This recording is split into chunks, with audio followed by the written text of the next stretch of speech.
Assalamualaikum warahmatullahi wabarakatuh. Untuk materi pertama, pertemuan pertama dari matematika peminatan di kelas 11 ya. Materinya bab 1 adalah tentang persamaan trigonometri. Sebelumnya perkenalkan dulu anak-anak. Nama saya Ida Fitrianingsih, biasanya dipanggil dengan Bu Ida. Saya mengampu mata pelajaran matematika di kelas 11 MIA 3 matematika peminatan, kemudian juga mengampu di kelas 12 matematika peminatan, dan juga mengampu di kelas 11 IPS matematika wajib. Nah, kita ke materi yang pertama tentang persamaan trigonometri. Trigonometri, kalian pasti sudah tidak asing lagi dengan istilah trigonometri karena dulu di SMP sudah pernah diajarkan tentang trigonometri. Di SMP sudah belum? Apa belum? Ya. Kalau untuk trigonometri itu kan berhubungan dengan Pitagoras ya. Nah, kemudian di situ ada perbandingan sisi-sisi, sisi miring, kemudian sisi tinggi dan sisi alasnya. Nah, di situ terbentuklah dari persamaan-persamaan, yaitu ada persamaan sinus, kemudian ada persamaan kosinus, ada persamaan tangen, kemudian kosekan, kemudian sekan, kemudian ada tangen. Nah, kemudian untuk sudut-sudutnya itu biasanya disimbolkan dengan alfa. Sekarang di materi peminatan kita akan memperluas dalam mempelajari bukan perbandingan trigonometri lagi, tetapi tentang persamaan trigonometri. Nah, untuk pendahuluannya, apakah sih yang dimaksud dengan persamaan trigonometri? Persamaan trigonometri, persamaan itu kan berarti sudah jelas dari katanya adalah persamaan, berarti bernilai sama.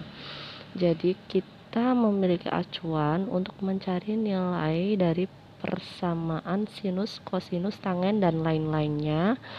Acuannya apa? Acuannya adalah dari nilai-nilai grafik yang sudah ada, yang sudah ditentukan. Misalkan sin 0 derajat itu sama dengan berapa nilainya.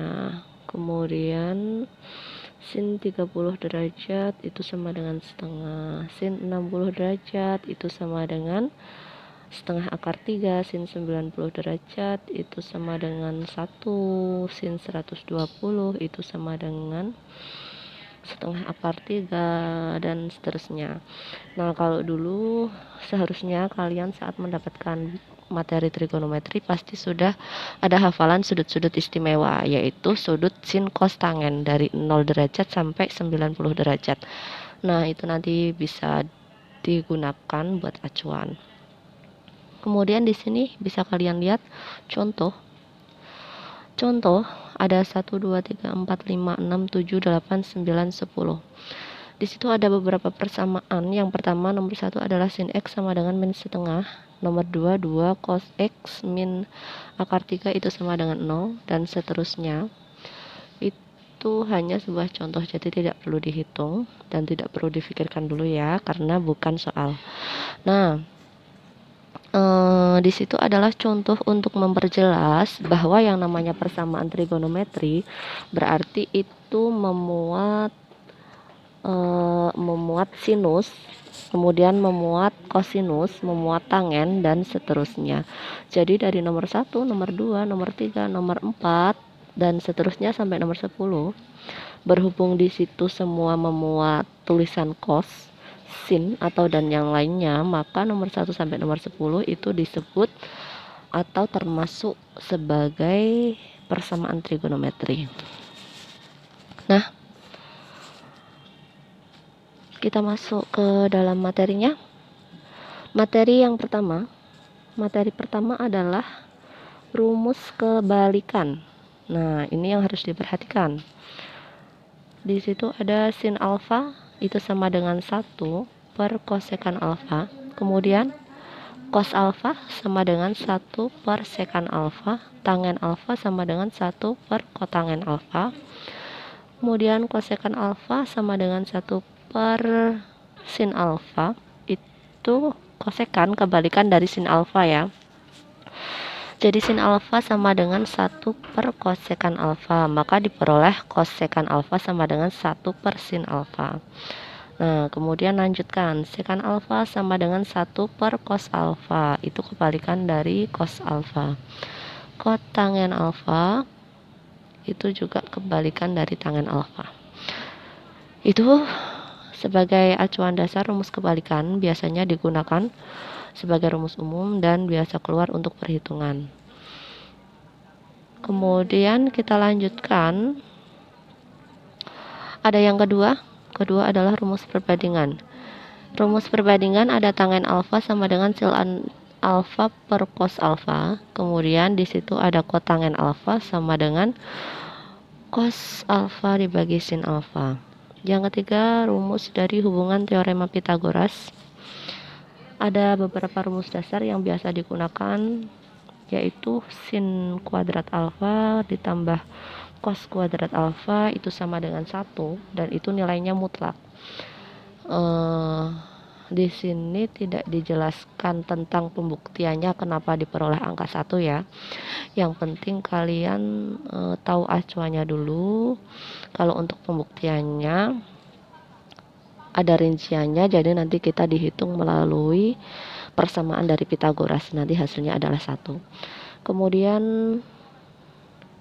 rumus hubungan Pitagoras yang kedua adalah 1 ditambah tangen kuadrat alfa itu sama dengan sekan kuadrat alfa. Yang ketiga adalah 1 ditambah kotangen kuadrat alfa itu sama dengan kosekan kuadrat alfa. Dari nomor 1, nomor 2, nomor 3 bisa kalian tulis, maaf ya, bisa kalian tulis, disalin di buku catatan masing-masing. Bu Ida minta kalian walaupun pembelajaran daring, silahkan dipisahkan buku catatan matematikanya, jangan digabung dengan buku yang lain. Kemudian setelah menulis nomor 1, nomor 2, nomor 3, kalian lanjutkan grafiknya.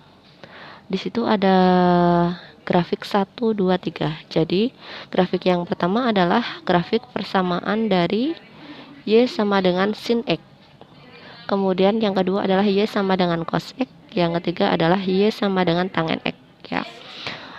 Bu Ida minta untuk pertemuan pertama silahkan kalian salin di buku catatan masing-masing, digambar grafiknya ya, karena itu grafik penting sebagai acuan pembelajaran pertemuan depan. Karena di situ ada nilai-nilainya. Yang pertama itu tadi seperti sudut istimewa. Cuma kalau di sini grafiknya itu tidak hanya yang memuat sudut istimewa saja, juga ada di kuadran 1 sampai di kuadran 3. Dimulai dari 0 derajat, 30 derajat, 60 derajat, 90 derajat, 120 sampai 360 derajat. Jadi satu putaran penuh ya, satu lingkaran. Untuk penjelasan selanjutnya kita lanjutkan pertemuan depan.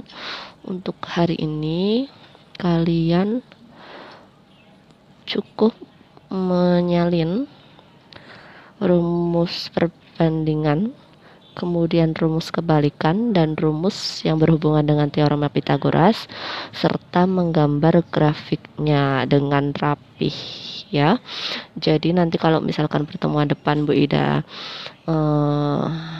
ada tugas disuruh mengumpulkan gambar grafik, sudah selesai menggambarnya, pesannya silahkan dikerjakan. Kalau tugasnya hari ini kerjakan, diselesaikan hari ini, jadi tidak menumpuk tugas atau pekerjaan ya, karena ini bukan liburan tetapi pembelajaran. Jadi sudah kewajiban kita melakukan dan meluangkan waktu untuk belajar ya, hanya beda tempatnya saja. Kita saat ini masih diharuskan di rumah masing-masing. Ya, cukup sekian, semoga semuanya sehat selalu. Assalamualaikum warahmatullahi wabarakatuh.